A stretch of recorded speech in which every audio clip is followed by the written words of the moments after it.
আমাদের সময় আনন্দটা একরকম ছিল আর আমার মেয়ের সময় আনন্দটা একরকম ছিল। দেখে আলহামদুলিল্লাহ অনেক মনটা ভরে গেল। এটা ছিল চাঁদ রাতে, চাঁদ রাত সারাদিনের ভিডিও টুকটাক কী করলাম এটাই আপনাদের শেয়ার করলাম।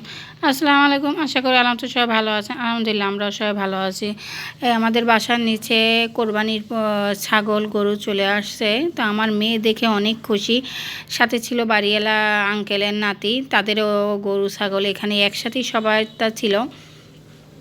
তাদেরটা দেখে দুইজনে অনেক খুশি হয়েছে। তারপরে এই যে আমি বের হয়ে গেলাম একটু বিকালবেলা, ব্যস্ততার কারণে ভিডিওটা এডিট করে করা হয় নাই। তাই আশা করি সবাই আমার ভিডিওটা ভালো লাগলে শেয়ার করবেন, লাইক দেবেন।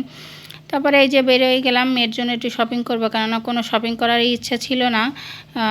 রোজার ঈদে অনেক ড্রেস ছিল সেটাই পরবে, কিন্তু তারপরে মনের ভিতরে একটা বাচ্চা ছোট মানুষের না কিনে দিলে কীরকম লাগে, যে এরকমটা আগে ছোটো ভাইয়ের ক্ষেত্রে লাগতো, কেননা এখন ছোটো ভাই বড় হয়ে গেছে। তার ঈদে রোজার ঈদে যদি 2টা ড্রেস কিনে দেওয়া হয় সেটাই এখন পরে। তারপরে এই যে মেয়ের জন্য টুকিটাকি ড্রেস কিনে প্রচণ্ড ভিড়ে আর ভিডিও করা হলো না। টুকটাক মেহেদি কিনলাম, কসমেটিক কিনলাম, বাসায় চলে আসলাম। কি কি কিনলাম এখন আপনাদের সাথে দেখাতে বসে গেলাম। এই যে মেয়ের জন্য এই নায়রাটা কিনলাম সুতির ভিতরে, ছোট ছোট কটা ক্লিপ কিনলাম, মেহেদি কিনলাম। তারপরে আপনার এই 2টা প্যান্ট কিনলাম মেয়ের জন্য। গরমে প্যান্টটা তো দরকারই হয়, প্রচুর গরম পড়ছে। আর আমি একটা মগ কিনলাম চা খাওয়ার জন্য, এর আগেও একটা মগ কেনা হয়েছে আর সেই ম্যাচিং করে একটা মগ কিনলাম। তারপরে এই যে গত ভিডিওতে দেখা হয়েছিল যে আমি 2টা 3 পিস বানাতেছিলাম, 3 পিস 2টা নিয়ে আসলাম।